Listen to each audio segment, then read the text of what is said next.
Metro express की सेवा रेजुई से सैपियर और कोदो तक बढ़ाने के लिए भारतीय सरकार मॉरिशस को 13.5 बिलियन रुपए की लाइन ऑफ क्रेडिट और 1.1 बिलियन रुपए का ग्रांट प्रदान करेगी। इस बात का ऐलान भारतीय उच्चायुक्त श्रीमती नंदिनी सिंगला ने कल भारत की स्वतंत्रता की 75वीं वर्षगांठ के संदर्भ में इंदिरा गांधी भारतीय सांस्कृतिक केंद्र में आयोजित एक रिसेप्शन के दौरान किया।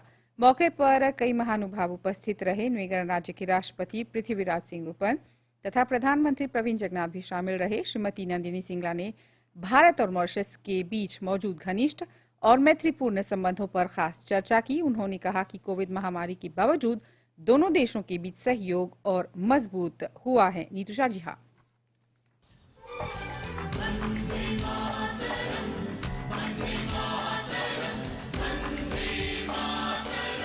आजादी का अमृत महोत्सव एक ऐसा उत्सव जो मुख्य रूप से लोकतंत्र, विकास और आधुनिकता पर आधारित है।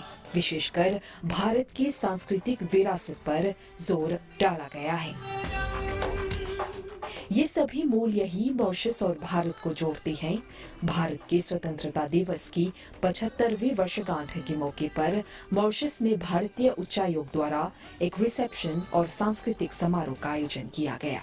रिसेप्शन के दौरान गणराज्य के राष्ट्रपति पृथ्वीराज सिंह रूपन और प्रधानमंत्री प्रवीण कुमार जगन्नाथ उपस्थित रहे।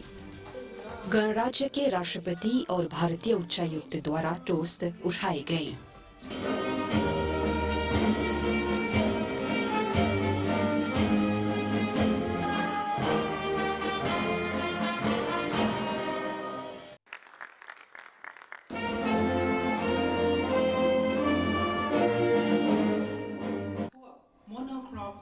अपने वक्तव्य में नंदिनी सिंगला ने मॉरिशस और भारत के बीच कूटनीतिक संबंधों तथा मित्रता पर बात की।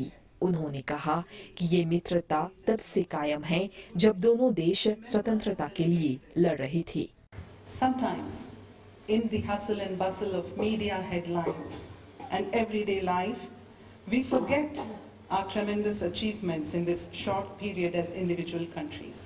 कई बार मीडिया की झंझटों और अपनी आजीविका में व्यस्त होकर हम भूल जाते हैं कि हमारा देश कितना कम समय में कितना विकसित हो गया है।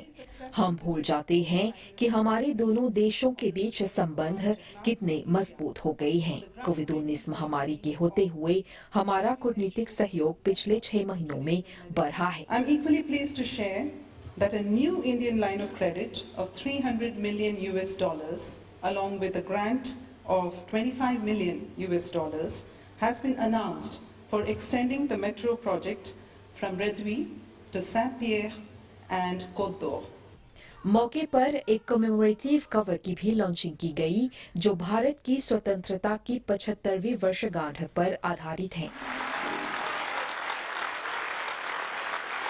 विश्व के सबसे बड़े लोकतंत्र की आजादी का महोत्सव वंदे मातरम गाने के बिना अधूरा होता है। मिले सुर ग्रुप द्वारा ये गाना प्रस्तुत किया गया।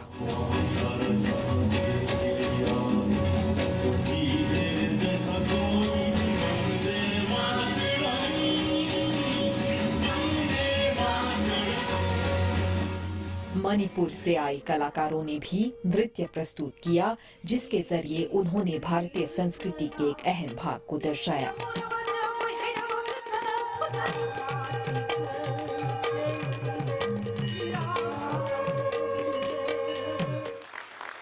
सांस्कृतिक समारोह के बाद प्रधानमंत्री प्रवीण कुमार जगन्नाथ ने उपस्थित मेहमानों से भेंट की।